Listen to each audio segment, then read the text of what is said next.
अम्मी अब्बू, आपकी अनूशा ना बिल्कुल अकेली रह गई हैं। आप दोनों को इतनी जल्दी जाना था क्या?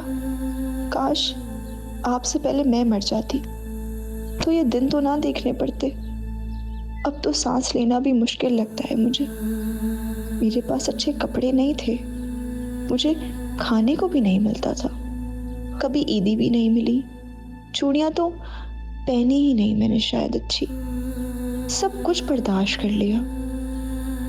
ये सारी चीजें तो नसीब में होती है ना, कभी मिल जाती हैं तो कभी नहीं मिलती। पर मेरे ही हिस्से में हमेशा सब्र क्यों आता है अप्पू?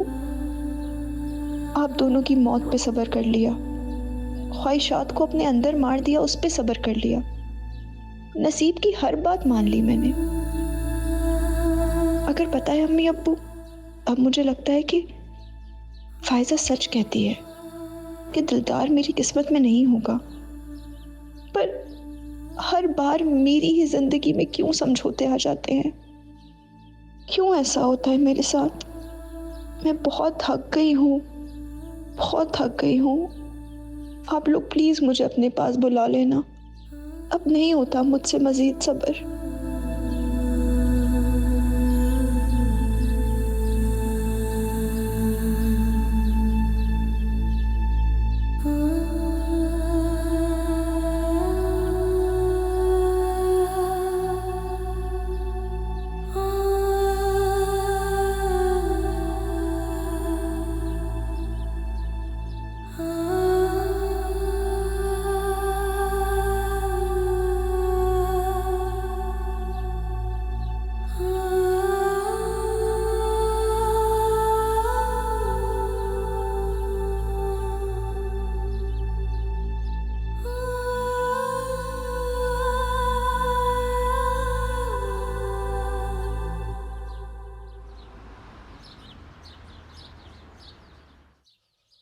आ जाओ बेटा।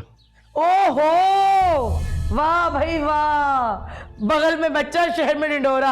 हाँ, जब तुम दोनों की मिली भगत थी तो फिर ये ड्रामा क्यों करवाया है? तमाशा करने की क्या जरूरत थी? रुखसाना, कुछ खुदा का खौफ करो। अपने अम्मी अब्बा से मिलने गई थी वो। अच्छा लो भाई, ये माँ बाप से मिलने गई थी और हमें देखो, हमारा जिंदों से मिलना मुश्किल हो रहा है, ये मरों से मिलने जा रही है। सब देख रही हूँ मैं। जाओ बेटा। अस्तगफुरुल्लाह। ला हौल वला कुव्वत इल्ला बिल्लाह। देख ले, देख ले, शादी से पहले इसकी ये लक्षण है, शादी के बाद ना तेरे सीने पे मूंग दलेगी बैठ के। अरे बाजी, बस भी कर दो ना, अब तो आ गई है ना वो। आपा बस भी कर देना, तो आ गई है। हिमायती ना हो तो ठीक है तो कह रहा है। अरे तुम तो चूंटी का हाथी बनाकर बैठ जाती हो। अरे चुप कर जाओ तुम लोग तो मुझे अपनी सौतेली बहन ही समझती हो। सगी तो तुम्हारी वो है ना। भाई बहरहाल जो भी है, एक बात कान खोल के सुन लो सब। मैं शादी के लिए ना एक हफ्ता इंतजार नहीं कर सकती। बस शादी तो अब कल ही होगी। भाड़ में गए कार्ड, भाड़ में गया सब कुछ। फोन करके बोलो सबको, जिसको आना होगा वो आएगा, जो नहीं आएगा वो अपने घर में कुछ, हम अपने घर में कुछ। बस। आपा वो शेरवानी का ऑर्डर दिया था, पैसे? भाई मेरे पास तो अभी नहीं है। ये तुम्हारी दोनों बहनें हैं ना माशाल्लाह, बहुत आतमताई बनती हैं, खर्च करेंगी। देखो पूछो।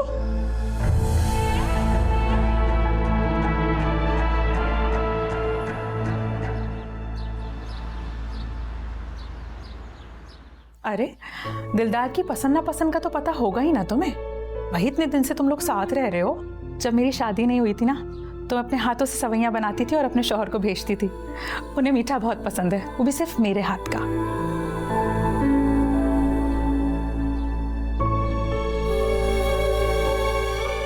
अनुषा, कहाँ खो गई थी? अरे कब से बोले चले जा रही हो, तुम कोई जवाब क्यों नहीं दे रही हो? कॉल आ गई इनकी।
वाला देखें दिलदार भाई, ये आप पे बहुत अच्छा लगेगा। मैं कहता हूँ इसको आप ट्राई करके देखें एक बार। किससे फोन पे बातें कर रही थी? हाँ, किसको बुला रही थी अपनी मदद के लिए तुम? क्या हो गया है आपा? क्या कर रही हैं आप? चुप हो जाओ तुम दो। पूछे अपनी भांजी से, पूछे किसके साथ भागने की तैयारियां कर रही है ये। सना अपनी जबान को संभाल के रखो। अरे मैं तो जबान संभाल लूंगी, इसके कदम कौन संभालेगा भाई? अरे मैं इसके कमरे में पहुंची हूँ तो मैंने देखा पता नहीं किससे फोन पे बातें कर रही थी और मदद के लिए पता नहीं किसको बुलाया, बल्कि मुझे लगता है वो तो आ ही गया होगा। नहीं मामू, ऐसा कुछ भी नहीं। नहीं बेटा, तुम्हें सफाई देने की कोई जरूरत नहीं है। मैं जानता हूं तुम्हें और मैं इसको भी जानता हूं। क्या सच है और क्या झूठ, ये भी जानता हूं मैं। बस कर दो। चुप हो जाओ भाई। अरे आपा, आपको कोई गलत फहमी हुई है। मैं अभी इसके कमरे से होकर आ रही हूँ, किसी से फोन पर बात नहीं कर रही थी। तुम लोग तो चुप ही कर जाओ।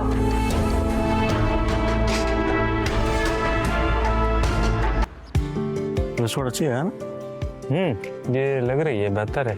कपड़ा देख लें।